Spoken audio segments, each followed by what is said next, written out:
সবাইকে আমন্ত্রণ আন্তর্জাতিক অঙ্গনের সবশেষ সংবাদ নিয়ে আমাদের নিয়মিত আয়োজন যমুনা আইডেস্কে। শুরুতেই জানিয়ে দেব শিরোনামগুলো।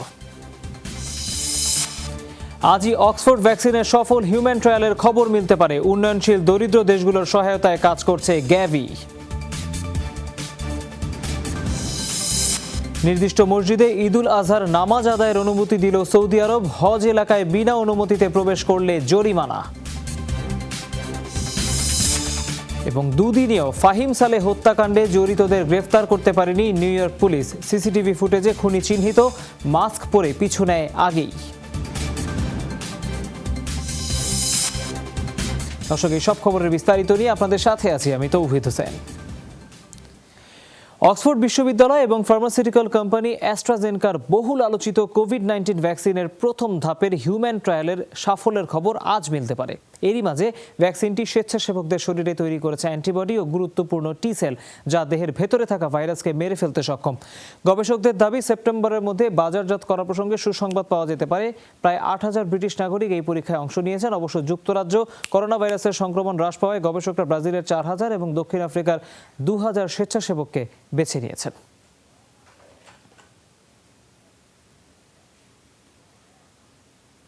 কোভিড-19-এর সুনির্দিষ্ট প্রতিষেধক আবিষ্কারের আগেই সম্ভাব্য একাধিক ভ্যাকসিন কেনার প্রক্রিয়া সেরে ফেলছে ধনী দেশগুলো। এই অবস্থায় উন্নয়নশীল ও দরিদ্র দেশগুলো যেন বঞ্চিত না হয় তা নিশ্চিতে কাজ করছে স্বাস্থ্য বিষয়ক জোট গ্যাভি।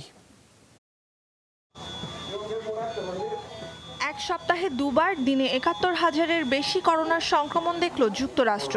বুধবার রেকর্ড সংক্রমণ ছিল টেক্সাস, ক্যালিফোর্নিয়ায়। ঘুরে ফিরে প্রতিদিনই সর্বোচ্চ সংক্রমণ শনাক্ত হচ্ছে ফ্লোরিডা, অ্যারিজোনা সহ ৪০টির বেশি রাজ্যে। সংক্রমণ ঠেকাতে ব্যর্থতা, মাস্ক পরা ও অন্যান্য বিধিনিষেধের গুরুত্ব উপেক্ষা ইস্যুতে প্রেসিডেন্ট ট্রাম্পের মুখোমুখি দেশের শীর্ষ স্বাস্থ্যবিদ।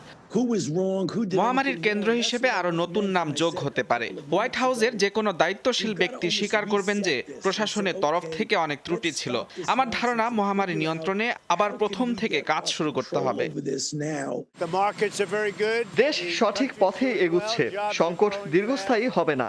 অর্থনীতি সচল হচ্ছে, শিক্ষা প্রতিষ্ঠান খুলে যাবে। চীনের পাঠানো এই যন্ত্রণা থেকে মুক্তি পেতে বিশেষজ্ঞদের কথা শুনছি। ডক্টর ফাউচিও সে দলে আছেন। স্থানীয় পর্যায়ে কঠোর বিধিনিষেধের মধ্যেই সংক্রমণ বাড়ছে অস্ট্রেলিয়ার ভিক্টোরিয়া ও জাপানের টোকিওতে। ভাইরাসের দ্রুত বিস্তারের মুখে পরীক্ষামূলক একাধিক ভ্যাকসিনের কোটি কোটি ডোজ কিনতে চুক্তিবদ্ধ হয়েছে যুক্তরাষ্ট্র, যুক্তরাজ্য, জার্মানি, ফ্রান্স সহ অনেক দেশ, যাতে বিপদে পড়তে পারে দরিদ্র দেশগুলো। উন্নয়নশীল ও স্বল্পোন্নত দেশ তো দূরের কথা, ভ্যাকসিন গবেষণা ও উৎপাদনকারী প্রতিষ্ঠানগুলোর সাথে উচ্চ মধ্যবিত্ত দেশগুলো চুক্তিতে যেতে পারেনি। সংকট সমাধানে ভ্যাকসিন মিললেই তা নিম্ন মধ্যবিত্ত দেশগুলোতে পাঠাতে চাই। এজন্য উৎপাদনকারী প্রতিষ্ঠান এবং বিভিন্ন দেশের সাথে চুক্তির চেষ্টা চলছে। দাতব্য সংস্থা Bill and Melinda Gates Foundation পরিচালিত Global Alliance for Vaccines and Immunization, সংক্ষেপে গাভি জোটে আছে বাংলাদেশও। সারা বিশ্বে শিশুদের নানা রোগের প্রতিষেধকের 60% সরবরাহ করা হয় এ জোটের মাধ্যমে। করোনার ভ্যাকসিন আবিষ্কার হওয়া মাত্র বিভিন্ন দেশে মোট জনগোষ্ঠীর অন্তত 20% জন্য ডোজ সরবরাহ লক্ষ্য গাভির। নুজহাত কামাল, যমুনা নিউজ।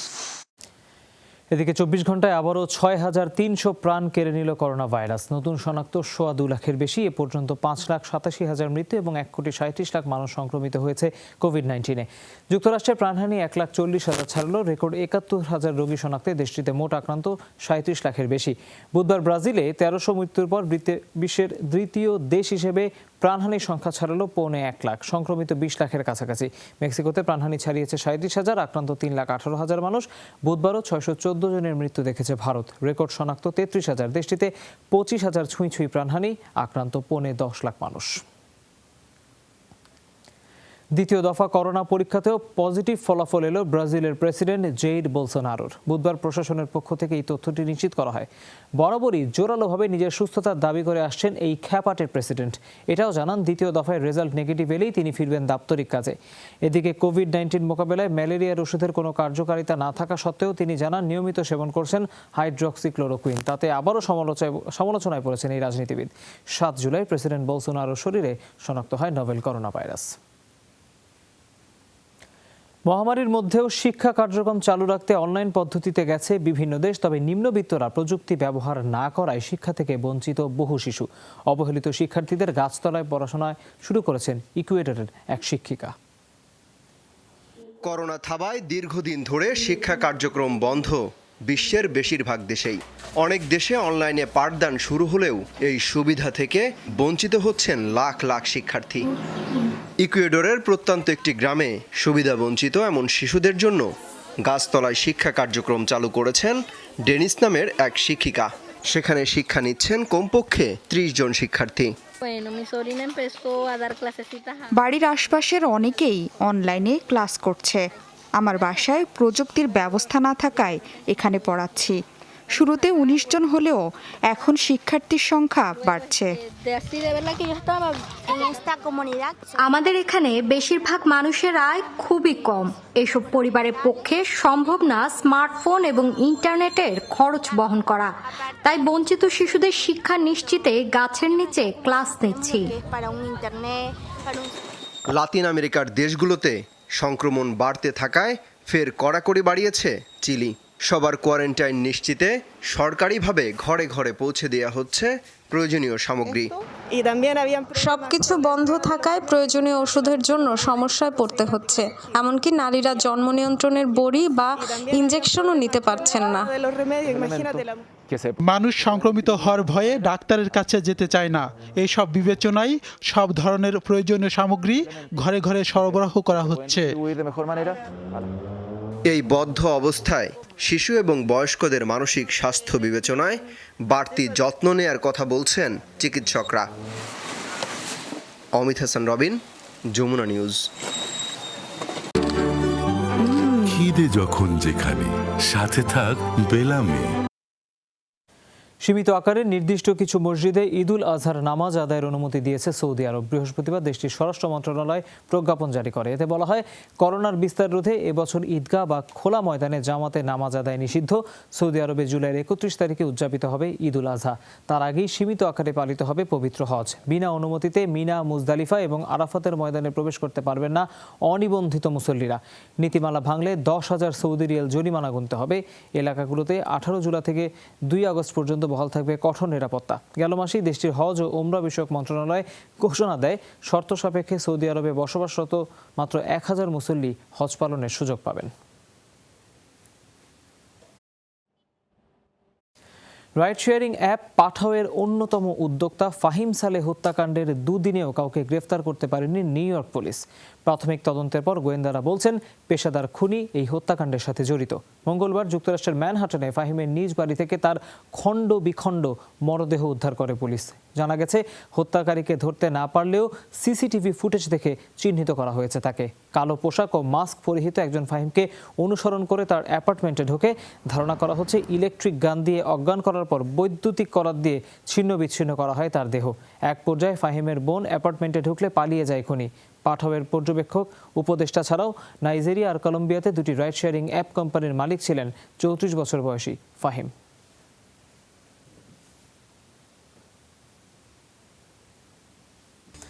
নাগরিকত্ব ফিরে পেতে যুক্তরাজ্য থেকেই লড়তে পারবেন আইএসএ যোগ দেয়া বাংলাদেশি বংশোদ্ভূত ব্রিটিশ নাগরিক শামীমা বেগম। বৃহস্পতিবার দেশটির আপিল কোর্টে চলা শুনানিতে এলো শামীমার পক্ষে রায়।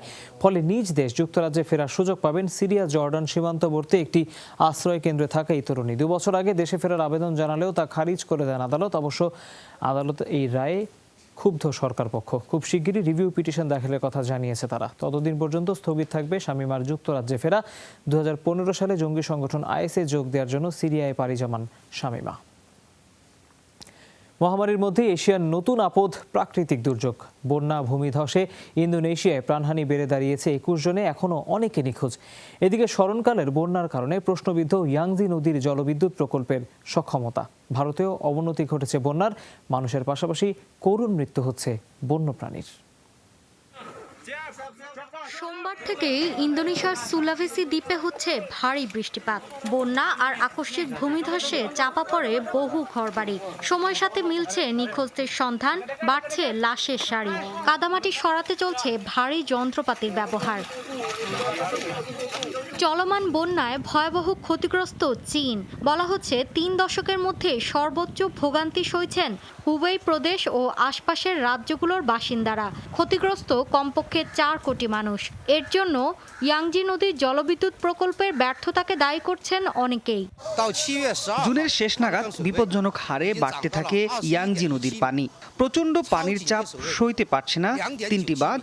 প্রায় 300 কোটি কিউবিক মিটার পানি ধরে রাখার সক্ষমতা রয়েছে বাঁধগুলোর, কিন্তু জলবিদ্যুৎ প্রকল্পটি নিয়ে সংশয় থাকায় নিরাপদ আশ্রয়ে সরানো হচ্ছে লাখো মানুষকে। প্রতিবেশী ভারতে অবনতি ঘটেছে বন্যা পরিস্থিতি। শুধু আসামের 26টি জেলাতে ক্ষতিগ্রস্ত 36 লাখের বেশি মানুষ। বাড়ছে প্রাণহানি, করুণভাবে মারা পড়ছে কাজিরাঙ্গা জাতীয় উদ্যানের বন্যপ্রাণীগুলো। চলতি বছরই দ্বিতীয় দফা ভয়াবহ বন্যার মুখোমুখি হলো কাজিরাঙ্গা জাতীয় উদ্যান। এরই মধ্যে বিরল গন্ডার সহ 66টি বন্য প্রাণী মারা গেছে। বন কর্মকর্তাদের সহযোগিতায় উদ্ধার করা হয়েছে 177টি প্রাণীকে। গেল কয়েকদিনে মহারাষ্ট্রে প্রচণ্ড বৃষ্টিপাতের কারণে মুম্বাইয়ে জারি করা হয়েছে রেড অ্যালার্ট। আবহাওয়া অফিসের পূর্বাভাস, চলতি সপ্তাহে রাজধানী দিল্লি এবং উত্তরাখণ্ডেও রয়েছে ভারী বৃষ্টিপাত, বন্যার সম্ভাবনা।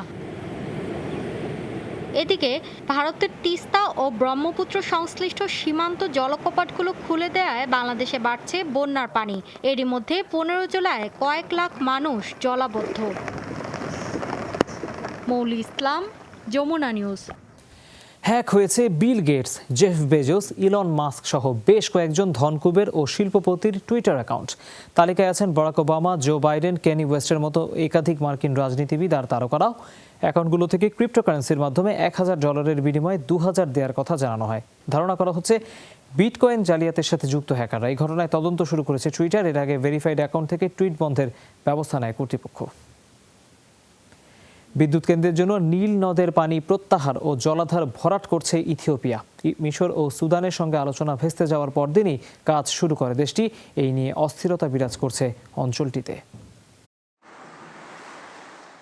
মিশরীয় সভ্যতার পরতে পরতে জড়িয়ে নীলনদ। দেশটির কৃষি ও জীবনযাত্রার অনেকটাই নির্ভরশীল নীলের পানির ওপর। তবে আফ্রিকার দীর্ঘতম নদীর পানি বণ্টন নিয়ে বিরোধে উদ্বিগ্ন মিশরীয়রা। নীলনদের অন্যতম উৎপত্তিস্থল ইথিওপিয়া জলবিদ্যুৎ কেন্দ্রের জন্য তৈরি করছে বাঁধ। বিষয়টি নিয়ে বিরোধ মেটাতে আলোচনা চলছে বহুদিন ধরেই। যুক্তরাষ্ট্র ও আফ্রিকান ইউনিয়নের মধ্যস্থতায় কয়েক দফায় ব্যর্থ হয় আলোচনা। সমঝোতার সবশেষ চেষ্টাও ব্যর্থ হলে বুধবার থেকে বিদ্যুৎ কেন্দ্রের জলাধার ভরাটের কাজ শুরু করেছে ইথিওপিয়া। এবছর বাঁধের উচ্চতা 525 মিটার থেকে বাড়িয়ে 560 মিটার করা হয়েছে, যেখানে 525 মিটার সর্বনিম্ন সীমা। বর্ষাকাল হওয়ায় পানির উচ্চতা 525 মিটার অতিক্রম করে 560 মিটারে পৌঁছাবে। আর একবার পানির উচ্চতা 560 মিটারে পৌঁছালে এর নিচে নামা সম্ভব নয়।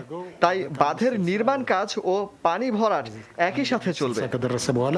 গ্র্যান্ড রেনেসা বাঁধের নির্মাণ কাজ শেষ হলে বছরে প্রায় 6500 মেগাওয়াট বিদ্যুৎ উৎপাদন করবে ইথিওপিয়া। দারিদ্র্যপীড়িত দেশটির দাবি, নিজেদের প্রাকৃতিক সম্পদ ব্যবহার করার সার্বভৌম অধিকার আছে তাদের। তবে এতে আপত্তি ভাটির 2 দেশ, মিশর ও সুদানের। বিদ্যুৎ কেন্দ্রের বাঁধে কি পরিমাণ পানি আটকে রাখা হবে তা নিয়ে চলছে বিরোধ। সমাধান ছাড়াই আলোচনার সমাপ্তি হয়েছে। তারা এখন আফ্রিকান ইউনিয়নের কাছে প্রতিবেদন জমা দিতে পারে। তবে মূল বিষয় হচ্ছে দেশ 3টিকে আলোচনার টেবিলে নিয়ে আসতে পারা। তাদের মধ্যে যত আলোচনা হবে তত দ্রুত সমাধানে পৌঁছানো যাবে।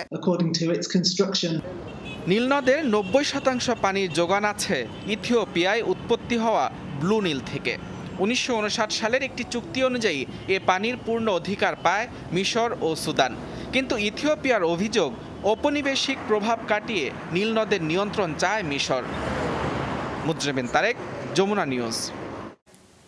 দর্শক, এই ছিল যমুনা ডেস্কের এখনকার আয়োজনে। এতক্ষণ যারা সাথে ছিলেন তাদের সবাইকে অনেক ধন্যবাদ।